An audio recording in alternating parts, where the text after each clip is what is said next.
अगर आप पशुपालक हैं और आपको ब्याज मुक्त 1 लाख रुपए का लोन चाहिए तो इसके लिए आपका राजस्थान का पशुपालक होना जरूरी है।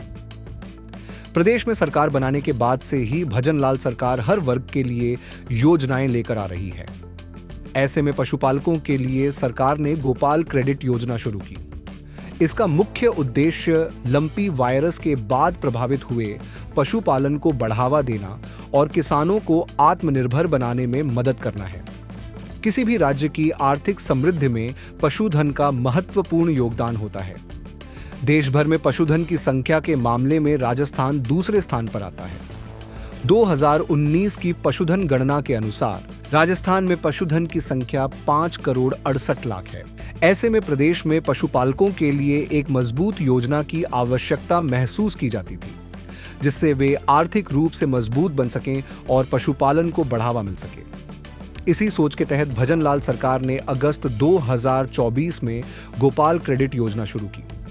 योजना का मुख्य उद्देश्य ग्रामीण अर्थव्यवस्था को मजबूती देना और पशुपालकों को आत्मनिर्भर बनाना है।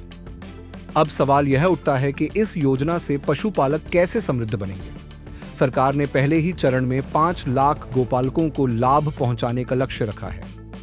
इस योजना के तहत पशुपालक को 1 लाख रुपए का बिना ब्याज लोन देने का प्रावधान है।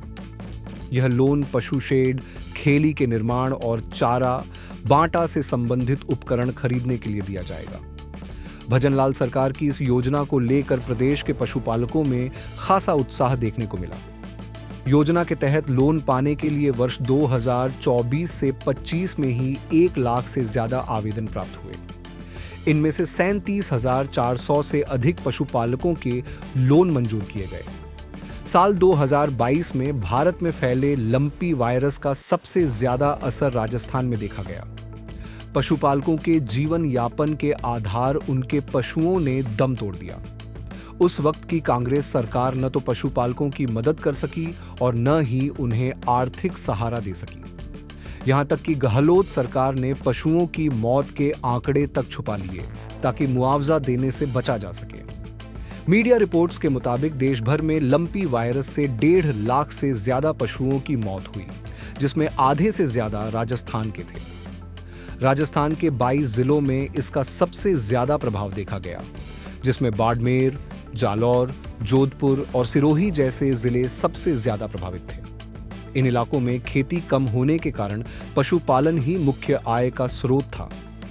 पूर्ववर्ती सरकार की लापरवाही का खामियाजा न केवल पशुपालकों को भुगतना पड़ा, बल्कि आमजन की जेब पर भी इसका असर पड़ा। मीडिया रिपोर्ट्स के अनुसार लंपी वायरस के दौरान दूध का उत्पादन 25% तक घट गया।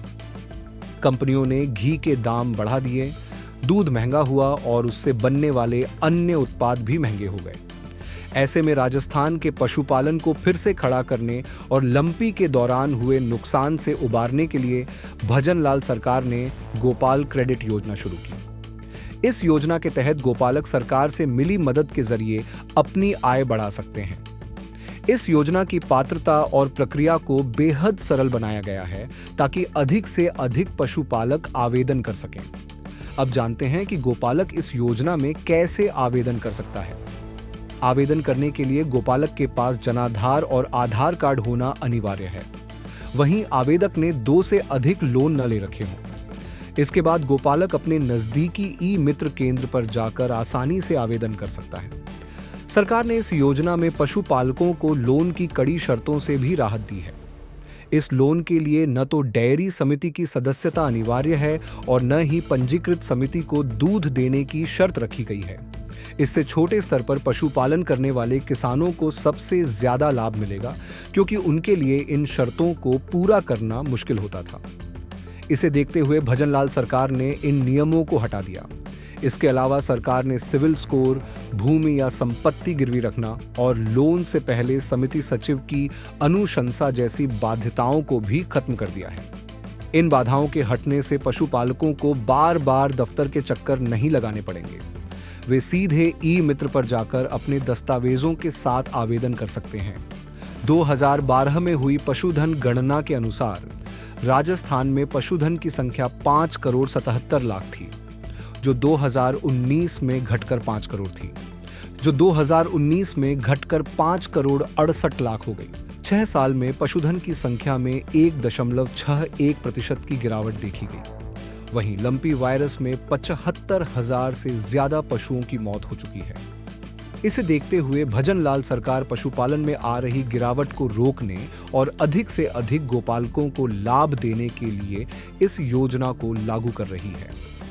गोपाल क्रेडिट योजना के जरिए भजनलाल सरकार ने प्रदेश के लाखों पशुपालकों को राहत दी है। सरकार का मुख्य फोकस ग्रामीण अर्थव्यवस्था को मजबूत करने, पशुपालकों की आय बढ़ाने और प्रदेश में पशुपालन को बढ़ावा देने पर है। इससे डेयरी उद्योग में भी बढ़ोतरी होगी और अन्य लोगों को भी रोजगार के अवसर मिलेंगे।